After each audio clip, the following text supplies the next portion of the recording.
కేంద్ర ప్రభుత్వం కీలక నిర్ణయం దిశగా అడుగులు వేస్తోంది. లోక్సభ, అసెంబ్లీ స్థానాలను 50% పెంచే ప్రతిపాదనపై ముందుకెళ్తోంది.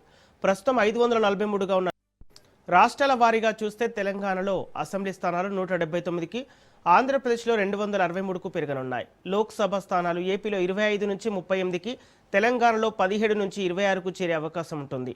ఈ కీలక బిల్లును ప్రస్తుత పార్లమెంటు సమావేశంలోనే ప్రవేశపెట్టాలని కేంద్రం యోచిస్తోంది. 2029 ఎన్నికల నుంచే అమలు చేయాలనే ప్రణాళిక కూడా సిద్ధమవుతోంది. ఇప్పటికే ఈ అంశాన్ని ఎన్డీఏ సమావేశంలో భాగస్వామ్య పక్షాలకు కేంద్రం వివరించింది.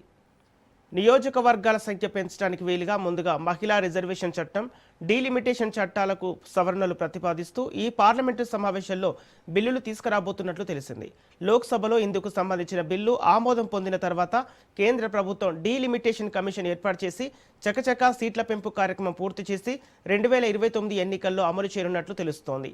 సీట్ల పెంపు దమాషా ప్రకారం ఎస్సీ, ఎస్టీ రిజర్వేషన్లు కూడా పెరుగుతాయని సమాచారం. 2023 సెప్టెంబర్లో ఆమోదించిన బిల్లు ప్రకారం 2034 నుంచి మహిళలకు 33% రిజర్వేషన్లు అమల్లోకి రావాలి.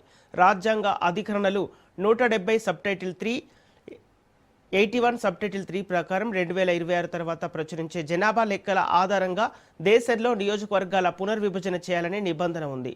అందువల్ల కేంద్రం మహిళా రిజర్వేషన్ల అమలును 2034 నుంచి అమల్లోకి తేవాలని ఇదివరకు భావించారు. ఇప్పుడు జనగణన 2027 మార్చి 1 కల్లా పూర్తి కానుండటంతో ప్రాథమిక జనాభా లెక్కల వివరాలు ప్రకటించి ఆ వెంటనే నియోజకవర్గాల పునర్విభజన చేపట్టవచ్చు. ఈ అంశంపై అన్ని పార్టీల మద్దతు కూడగట్టే ప్రయత్నాలు మొదలుపెట్టింది కేంద్రం. జనగణన తర్వాత అందులో వచ్చిన లెక్కల ఆధారంగా దమాషా ప్రకారం సీట్ల పెంపునకు అనుమతి వస్తే ఉత్తర, దక్షిణ భారతదేశాల మధ్య తేడా వచ్చే అవకాశం ఉందని తొలి నుంచి దక్షిణాది రాజకీయ పార్టీలు ఆందోళన వ్యక్తం చేస్తున్న నేపథ్యంలో అన్ని రాష్ట్రాల్లో సగటున లోక్సభ, అసెంబ్లీ సీట్లు 50% పెంచాలని నిర్ణయించినట్టు తెలిసింది. దీనివల్ల అన్ని రాష్ట్రాలకు ఇప్పుడున్న రాజకీయ ప్రాతినిధ్యం యథాతథంగా కొనసాగే అవకాశం ఉంటుందని సమాచారం.